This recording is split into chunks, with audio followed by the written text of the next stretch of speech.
শীতলপুরের ভাঙ্গা বাড়ি। শীতলপুর গ্রামটা ছোট, তবে একটাই ভয়ঙ্কর কাহিনী সবার মুখে মুখে। ভাঙ্গা জমিদার বাড়ি। কেউ নাকি রাতের পর ওখানে যায় না। রাহিম ছিল শহরের ছেলে। গ্রামে মামার বাড়ি বেড়াতে এসে সে গল্পটা শুনল।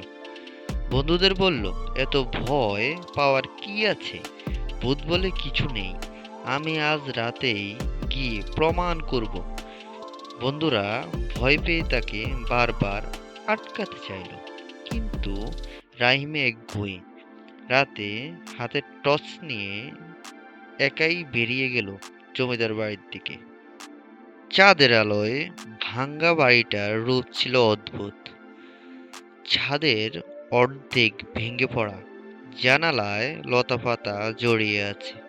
ভিতরে ঢুকতেই এক অদ্ভুত ঠান্ডা হাওয়া বইতে লাগলো। রাহিম টর্চ জ্বালাতেই দেখল দেয়ালে পুরনো ছবি ঝুলানো, জমিদারের পরিবারের। ছবিগুলোতে কারো মুখ স্পষ্ট নেই, যেন কুয়াশায় ঢাকা। হঠাৎ পিছন থেকে কারো ফিসফিসানি, কেন এসেছিস?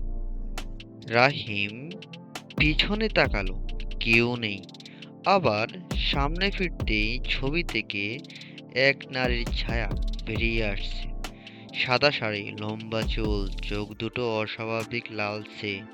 রাহিম ভয় পেয়ে দৌড়াতে গেল, কিন্তু দরজা কোথায় গেল? যেদিকেই ছুটছে শুধু দেয়াল। সে ছায়া এগিয়ে এসে বলল, আমার ঘুম ভাঙ্গিও না। রাহিমের টর্চ মাটিতে পড়ে গেল, আলো নিভে গেল।